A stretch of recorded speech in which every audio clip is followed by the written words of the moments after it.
La lista Zaia sarebbe un errore fatale, un escamotage che permetterebbe di perpetuare un sistema di potere ormai radicato. È un attacco durissimo la lettera appello di Raffaele Zanon, figura storica di Fratelli d'Italia a Padova, inviata a Giorgia Meloni per dare un'accelerata al centrodestra ancora senza un candidato alle prossime elezioni regionali. Credo anche che sia opportuno dare al nuovo presidente della regione, chiunque esso sia, quella autonomia, quella indipendenza che deve essere garantita a chi assumerà un ruolo così importante, proprio per garantire anche quella necessaria innovazione amministrativa che tutti auspicano. Il Veneto deve pensare, diciamo, anche a un cambio generazionale che credo sia un passaggio dovuto.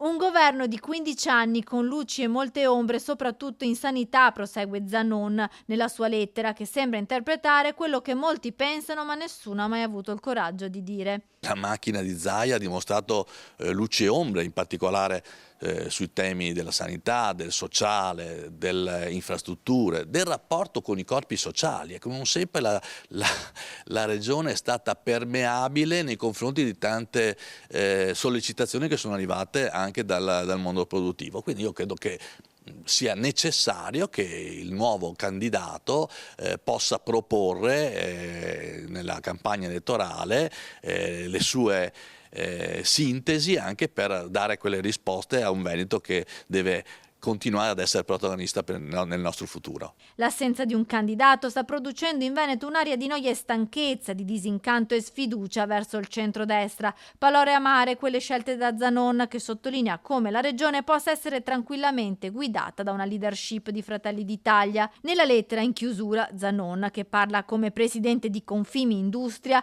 anche l'auspicio di fare presto sintesi dei programmi. Mi sono sentito di trasmettere alla Presidenza del Consiglio quello che in questo momento vogliono i veneti. I veneti vogliono innanzitutto che questo balletto sulle candidature finisca e si passi invece ai contenuti, al programma, a quelle che dovranno essere le competenze del futuro nuovo assetto della nostra regione e all'innovazione che io credo debba essere auspicata per un buon governo che questa regione merita.